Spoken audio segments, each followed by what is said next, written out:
possible that the new Pentagon papers will be used to introduce a Patriot Act Part 2 that will censor and restrict your communication?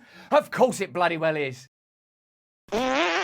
Hello there, you 6.3 million awakening wonders. Thanks for joining me on this voyage to truth and freedom. Remember, you have to work every single day to ensure that you do not let them dim the light within you. They do want you dumb. They do want you divided. They do want you distracted. But what do we want? We want you awakened, determined, evolved. And that is why we report to you every single day. That is why I want you to turn on the notification bell right now, because we make this content every single day to keep you informed, to keep you connected, to keep you powerful so that you can confront them when the great day comes. I had an amazing conversation with Dave Rubin, a man who's one of my fellows over there at Rumble, the inventor of locals, and a man who on many political issues I strongly disagree. But what I do agree with is his right to have opinions. What I do agree with is his view that Elon Musk is a disruptor. What I do agree with is that we don't want to hand the government more powers to censor and control, which is what the Restrict Act, you're going to be hearing a lot more about that, believe me,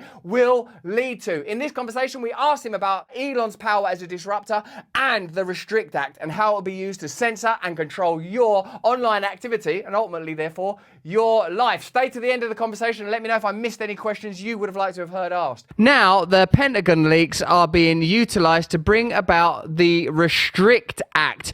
Will these leaks, cheer-led by the mainstream media, no one questioning the content of the leaks themselves, only seeking to condemn the leaker, who I believe is called Buddy Boy Texera, that it will lead ultimately to more surveillance and more early 20s style Dave Rubin repression? Are you worried that the Pentagon leaks will lead to more surveillance, more restrictions, more censorship, less freedom?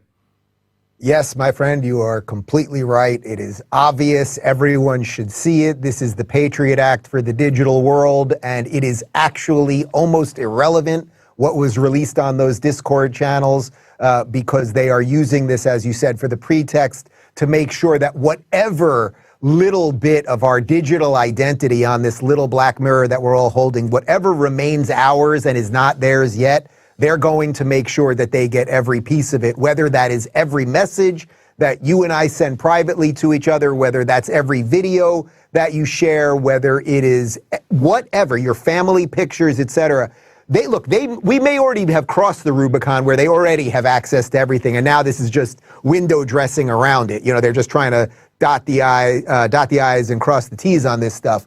But yes, they're coming for every bit of digital existence. I don't know if you saw it, but Tucker interviewed Elon last night on Fox, and he was talking about, because he's really trying to fight some of this stuff, he was talking about how one of the things that he's doing with Twitter, he said it'll take about a month to roll out, he wants to do end-to-end encryption on the DMs, because the DMs, which obviously are the private messages that you can share with people who you follow and they follow you, the government and Twitter employees have been allowed to read them. It was very obvious to me for 10 years. I never wrote anything in a DM that I wouldn't have wanted to be seen. But, you know, a whole bunch of people thought, oh, it's a direct message, it's private. And it's like, no. They're coming for everything. And the only thing that can stop this is decentralization. It's encrypted messaging, you know, one-on-one messaging with no middleman, and Bitcoin and that sort of thing. One of the things that was fascinating, Gareth here pointed it out as a matter of fact, is that they implied that one of the things that led to the arrest of young Buddy Boy Texera was that he'd shot those papers from above, revealing a little bit of his kitchen countertop and the tiles on the floor, and those geniuses at the New York Times who were inexplicably involved in investigating and catching him rather than reporting objectively on the story, along with their pals in the feds, were able to piece together the tiles and the countertop to locate where he lived. Isn't it more likely that they are in fact already able to use the spying techniques such as you just outlined, you know, following your every transaction, your every message?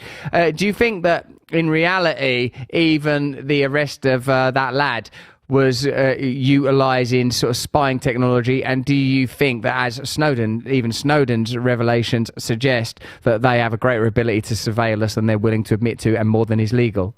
Yeah, dude, I mean, everybody watching the show is walking around with this in their pocket. You're walking around with something that has GPS attached to it. You're walking around with something that you're sending messages from. They're not just going to somebody else's phone magically, right? They're going through a network of systems. So someone is tracking all of this one way or another. There's probably no way around that. I get you can decentralize everything, as we talked about a second ago. There's no way to fully fix this thing.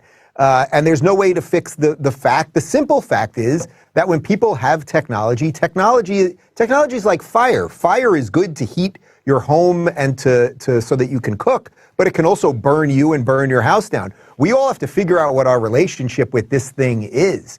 I tend to think you have a pretty decent relationship with it, that you're not consumed by what's on your phone. You know, I try not to tweet on the weekends. I do my off-the-grid August with no information whatsoever. I've done it 6 years in a row. No phone, no TV, no electronic devices of any kind. But we all are going to have to reevaluate what our relationship is with this thing, because they handed us this phone. It had the freaking world on it. It was all for free. What we didn't realize was we were the product, right? Our clicks, our behaviors. Why did we have 10 years of everyone on BuzzFeed with those stupid polls? Do you like this more than this? And what's your favorite hamburger? And what's sexier, an ass or boobs? And we're all clicking all of these things, and then they're aggregating all of it. What was BuzzFeed? It wasn't a profitable company. It was just to suck our freaking minds and then mine that data so it could basically be used against us, either in advertising or for whatever the hell the government's trying to do.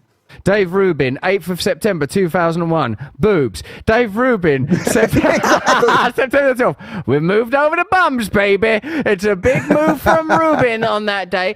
Do you think that Elon Musk is, through his investigations and attacks on government-funded media, making the mainstream more transparent, or does he risk highlighting government-funded media rather than privately funded media, which has, in my view, equally toxic, if not more, biases? I think he's doing everything that anyone within this system can do. You know, when I had you in the studio a couple weeks ago in Miami and we were talking a bit about DeSantis and why I was saying I like him, and then you were taking a slightly different approach. What I said is a system exists, and there's some people that do the best they can within that system to alter it in a positive direction. I think that's what DeSantis is doing. I think it's what Elon's doing. Look, I've met Elon twice now and spent a little bit of time with him and have a sense of what he's doing, but I don't know him like he's my brother. My sense with him is that he really is trying. He does not like the government overreach. To buy Twitter, think about buying Twitter. He bought it for $44 billion. It's a failing company. It loses millions and millions of dollars every month. He fired or had people leave 80% of the company. So he bought a faulty product, right? Twitter does not work as it's supposed to because of all the bad coding. He buys a faulty product, then fires 80% of the people that work there. Who does that? No one buys a company and does that. He did it not. I think he does want to make it profitable, but he did it because he wants to be in this fight. I genuinely believe that. Now, can he solve all of the problems?